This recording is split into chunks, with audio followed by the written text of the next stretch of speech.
Hello, Libras. All right, Libras, let's get right into your reading. Let's go. Let's see how we're closing out this cycle, Libras. Let's see how balanced you are. Let's get it. You ruled seventh house. Make sure you don't have any hidden enemies out here, Libras. Let's go. Let's see what's in your cards. All right, let's go. I will not wait for today to be good. I will make today a good day. There you go. You will make it a good day. Of course you will. Speaking it into existence. Don't forget to set an intention every single day, Libras. Let's do it. That's right. You rule seventh house. We're in an eclipse season right now. Venus and Mercury are retrograde. So you want to pay special attention to second, third, sixth, and seventh house. Venus is retrograde. Obviously, you know Venus is your ruling planet. It does. You want to pay attention to second house, third house, sixth, and seventh house in your birth chart. Let's get into it.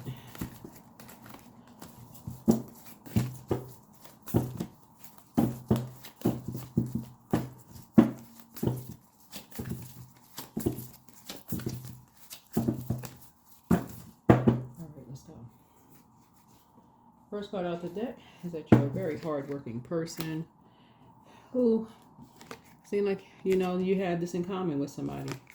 You were blindsided by something, right? Somebody blindsided you with something, in your ear about someone. And, but it opened your third eye about family. Opened your third eye about just family. And how family members can pay a hefty price, right? When you're financially independent. Opened your eyes about some things. And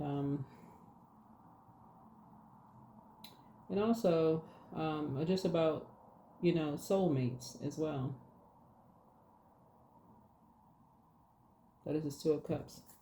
Also opened your eyes, your third eye, about how souls can travel in many lifetimes. But something has been fulfilled for you. Something has been fulfilled.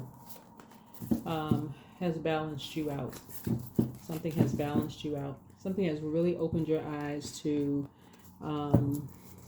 just how painful financial independence that you worked really, really hard for. And how people can be in people's ears about it, how painful people can talk about you, and how people can get in people's ears about your financial wealth that you worked really, really hard for, and how it can really bring out,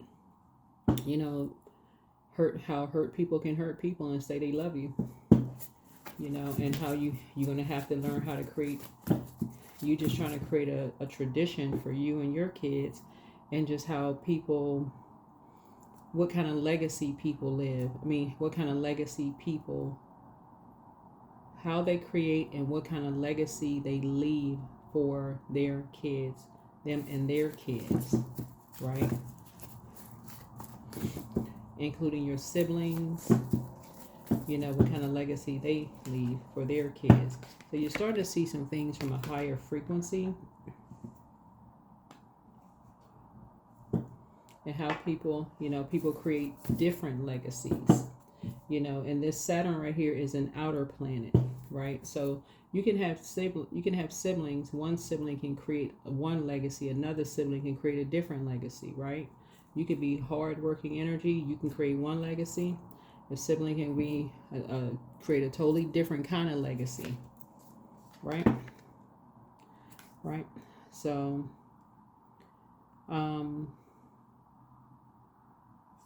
you could be a person, and this is a matter of perspective. Somebody could bully somebody out of their, bully somebody out of their, legacy, and somebody could work really hard for theirs. So it's a matter of perspective. And bully somebody literally to death. So it's just saying some people are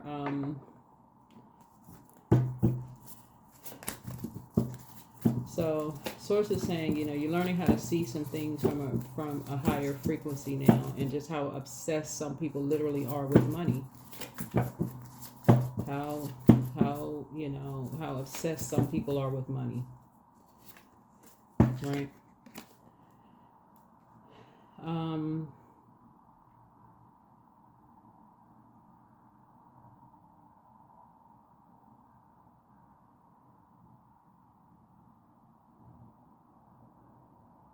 So you and somebody, like I said before, are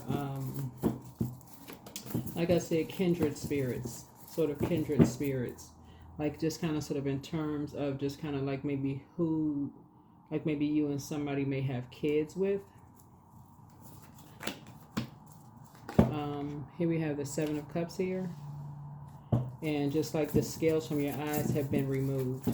Scales from your eyes have been removed, and just seeing how obsessed some energies are with, you know, just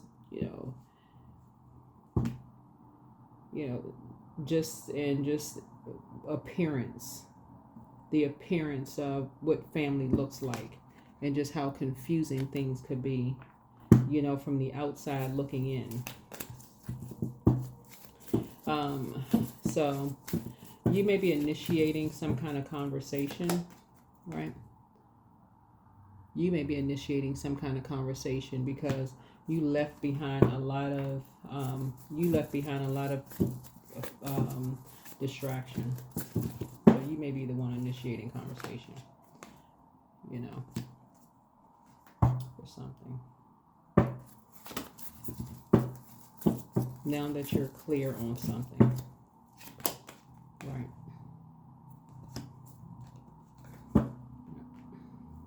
Now that you're clear on how, you know, somebody was being used as a pawn in a game, in someone's game. Right? And how somebody was being made to feel used, you know, made to feel worthless. Right.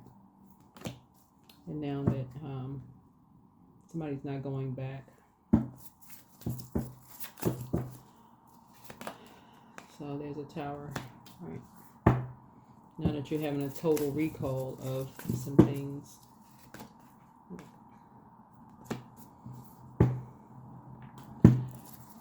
So yeah, so somebody's having a total recall of some things now. All right. But I feel like somebody is thriving, maybe kind of thriving behind closed doors. But here we have the Hierophant card. Yeah, you're seeing some physical existence of maybe somebody thriving. You have an innate spiritual understanding of how somebody thrives behind closed doors. Yeah.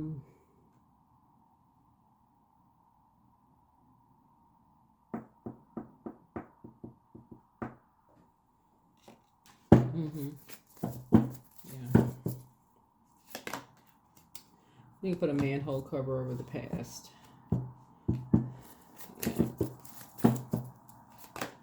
Yeah. That you know, now you know who's behind, you know, the lies.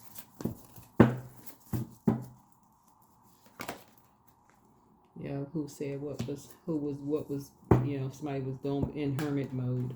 Somebody was in, you know, behind the lies of what somebody was doing in hermit mode.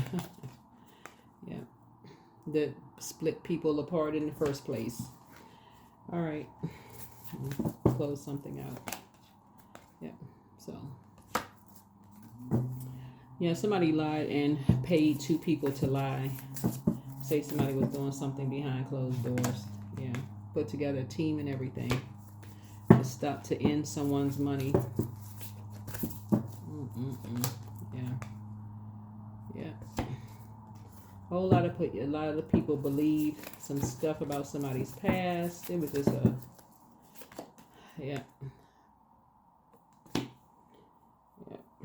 lot of stuff. Anyway, let's close it out. Alrighty.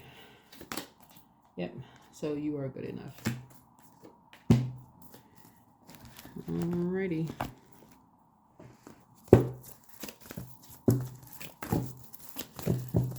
right, let's see.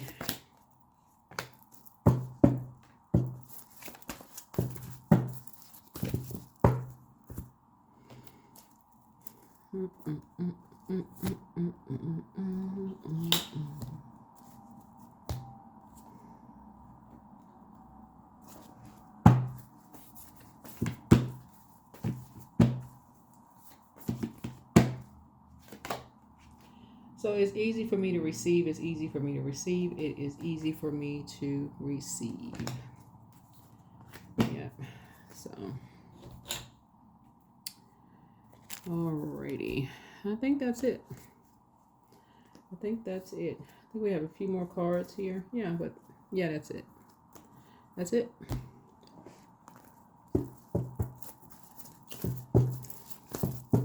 That is it, and that is all. That is it, and that is all.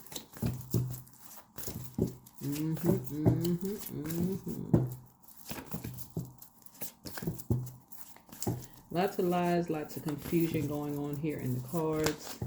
Like I said before, someone was being used as a pawn in people's games.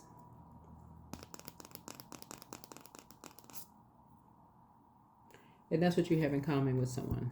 So that's what I have for you. See you all in the next video. Bye.